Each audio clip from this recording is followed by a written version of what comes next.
Under root 5 को संख्या रेखा पर दर्शाइए। तो इसके लिए आपको सर्वप्रथम अंडर रूट 5 को इस रूप में आपको लिखना है 2 स्क्वायर प्लस 1 स्क्वायर वर्ग के रूप में, 2 का वर्ग और 1 का वर्ग, और इसको आप लिख दोगे अंडर रूट 2 स्क्वायर यानी 4, 1 स्क्वायर यानी 1, 4 1 5, तो इसको हमने इस रूप में लिख दिया। अब इसे आप जब संख्या रेखा पर दर्शाओगे तो इसके लिए आपको एक संख्या रेखा बना देनी है। यहाँ पे आपका हो जाएगा 0, ये आपका होगा 1 2 3, और इस क्रम को आप आगे तक बढ़ा सकते हो। ठीक है, इधर आपका माइनस में आती है संख्याएं, 1 माइनस का 2 माइनस का 3। अब यहाँ पे आपको करना क्या है, इनके बीच की दूरी आपको 1-1 सेंटीमीटर लेनी है, 1 इकाई। अब आपको सबसे पहले 2 पर, जो आपका 2 स्क्वायर है ना, ये 2 स्क्वायर, तो यानी 2 पर आपको एक लंब डालना है, अर्थात एक यहाँ पे आप 90 डिग्री का कोण बना सकते हो।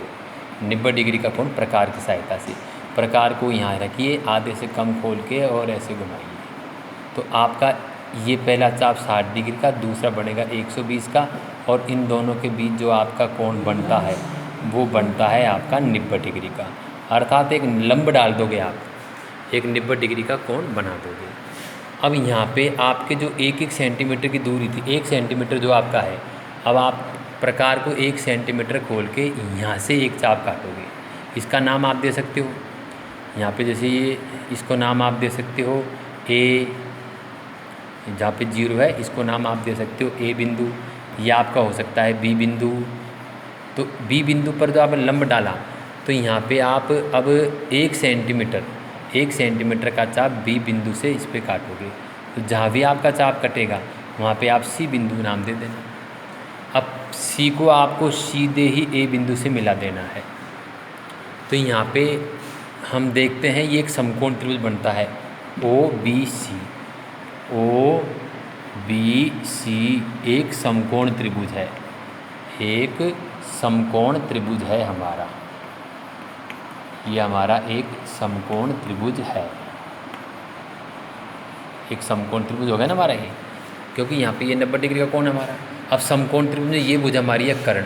तो अगर हम पाइथागोरस प्रमेय का इस्तेमाल करें, पाइथागोरस प्रमेय का इस्तेमाल करें, तो पाइथागोरस प्रमेय के अनुसार क्या होता है, कर्ण स्क्वायर यानी AC स्क्वायर, आपका यहाँ पे जो AC स्क्वायर है, AC स्क्वायर बराबर OB square plus BC square होगा।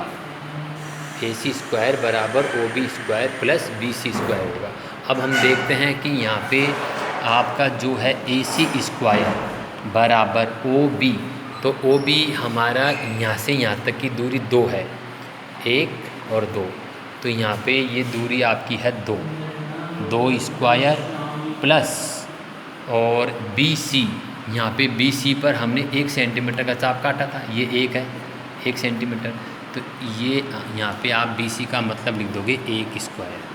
ठीक है, तो यहाँ पे आप AC स्क्वायर बराबर 2 दूना 4 और 1 एकम 1, तो यहाँ पे हमारा बनता है AC स्क्वायर बराबर 5। स्क्वायर हटेगा तो अंडर रूट में फंसेगा, यहाँ से जब हम स्क्वायर को हटाएंगे तो अंडर रूट 5 हो जाएगा। तो यहाँ पे हमारा आ जाएगा AC बराबर अंडर रूट 5। तो हम देखते हैं कि हमारा जो ये AC है, ये हमारा आ गया अंडर रूट 5।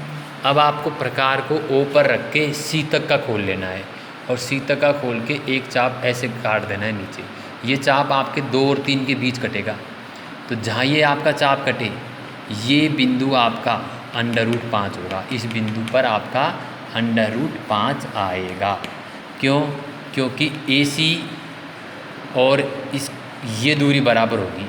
इसका नाम आप कुछ भी दे सकते हो, जैसे इसका नाम आपने दे दिया P बिंदु, तो यहाँ पे AC बराबर OP, क्योंकि हमने प्रकार को यहाँ तक खोला है और यहाँ काटा है, तो प्रकार की दूरी ये दूरी और ये दूरी बराबर है, एक ही त्रिज्या मानी जाएगी।